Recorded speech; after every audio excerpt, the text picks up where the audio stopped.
मन को शांति और हिम्मत देगी ये बातें। किसी से प्रेम करना जितना आसान है, उसी से प्रेम करते रहना उतना ही मुश्किल है।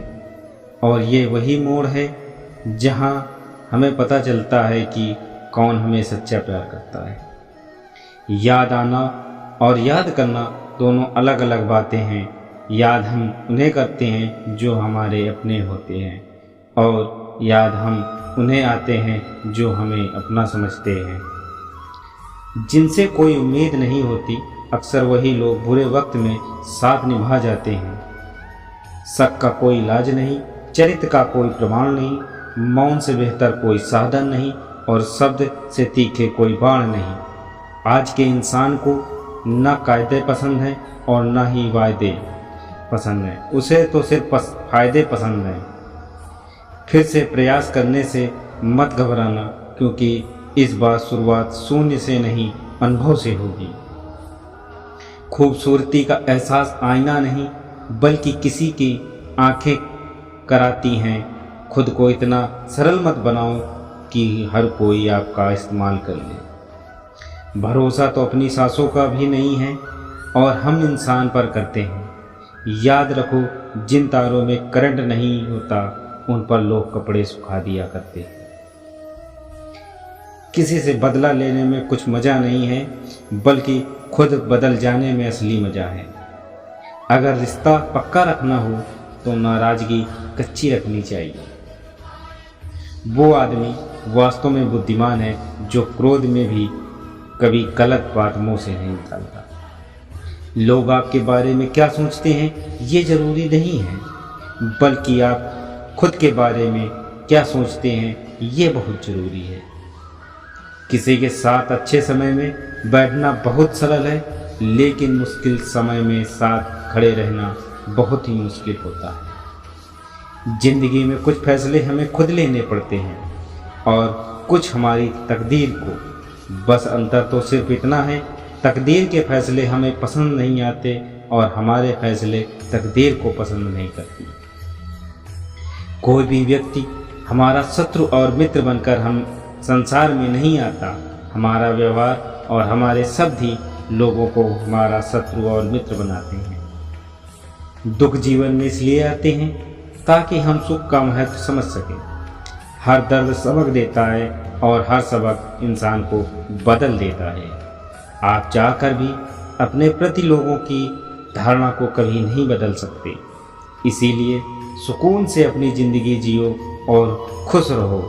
ना यार बड़ा, ना प्यार बड़ा, जो मुसीबत में साथ दे वो इंसान बड़ा। भूल होना प्रकृति है, मान लेना संस्कृति है, और सुधार लेना प्रगति है। किसी का भला ना हो सके तो भी बुरा मत करो, क्योंकि दुनिया कमज़ोर है, लेकिन दुनिया बनाने वाला नहीं। अगर भक्त का प्रेम सच्चा हो तो भगवान उसके लिए नंगे पांव दौड़ाते हैं। वही बात जब कन्हैया की हो तो कहने की क्या बात। अपने भक्तों के लिए वे न जाने कितने रूप धरते हैं, और कितनी ही अनगिनत लीलाएं कर चुके हैं, जिनका प्रमाण हमारे धार्मिक ग्रंथों में मिलता है। ऐसी ही एक रोचक कथा है जब कन्हैया ने अपने भक्त के लिए एक अनोखा काम किया। तो आइए सुनते हैं इसके बारे में। पौराणिक कथा के अनुसार एक बार की बात है, किसी नगर में एक राजा ने एक मंदिर बनवाया, जिसमें श्री कृष्ण की एक मूर्ति रखवाई गई, लेकिन उसकी कभी पूजा नहीं की। पूजा करने के लिए मंदिर में एक पुजारी को रखा गया। पुजारी नियमित कन्हैया जी को नहलाता और बड़ी ही श्रद्धा भाव से उनकी पूजा अर्चना करता। राजा भी रोज कान्हा जी के लिए एक फूलों की माला भेज देता था, और जब वह दर्शन करने आता तो पुजारी उस माला को उतार कर राजा को पहना देता। ऐसा करते करते पुजारी की उम्र बीत चुकी थी। एक दिन किसी वजह से राजा नहीं आ सका, तो उसने एक सेवक के हाथ से मंदिर में माला पहुंचा दिया और कहलवाया कि आज वह मंदिर नहीं आएगा, इसलिए पुजारी उसका इंतजार ना करे। इतना कहकर सेवक चला गया। पुजारी ने हमेशा की तरह कन्हैया जी को अपनी माला पहना दी, लेकिन जब शाम हुई तो पुजारी ये सोचने लगा माला उतार कर किसे पहनाई जाए।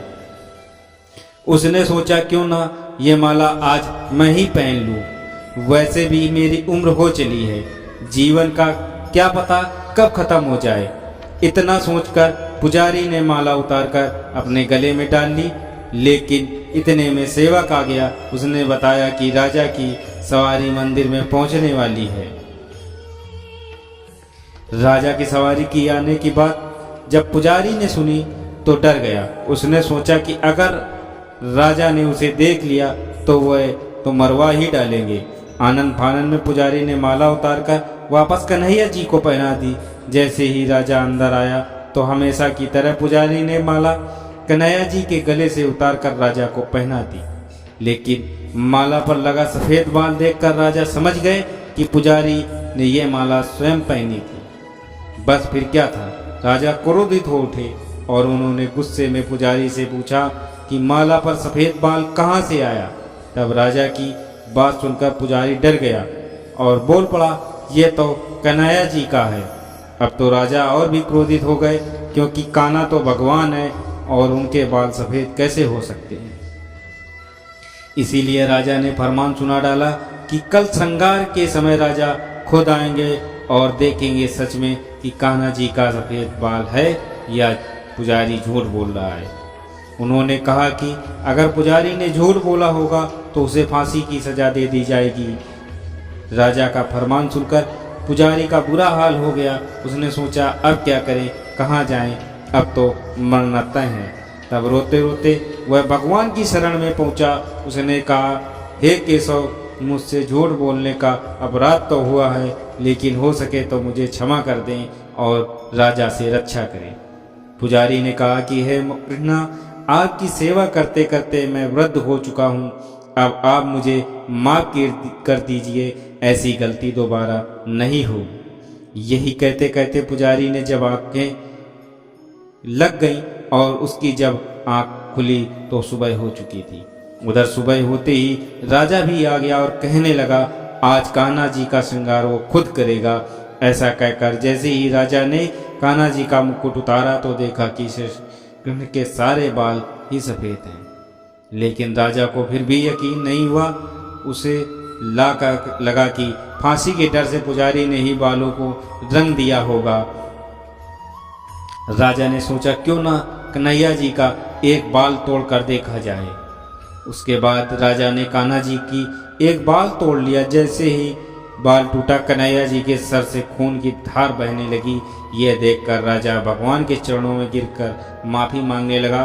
तभी श्री कृष्ण की मूर्ति से आवाज आई, हे राजन, तुमने मुझे केवल मूर्ति मात्र ही समझा, इसीलिए आज से मैं तुम्हारे लिए केवल मूर्ति मात्र ही रहूँगा। लेकिन पुजारी ने सच्चे मन और पूरी श्रद्धा से मेरी भक्ति की है, इसीलिए उसकी अनन्य भक्ति को देखकर मुझे अपने सफ़ेद बाल करने पड़े। कन्हैया जी ने कहा कि भक्ति में कभी भी संयम नहीं होना चाहिए और सच्चे भक्त की लाज में ही कभी जाने नहीं देता।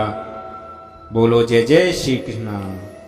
अगर वीडियो अच्छी लगी हो तो लाइक, शेयर और सब्सक्राइब करें।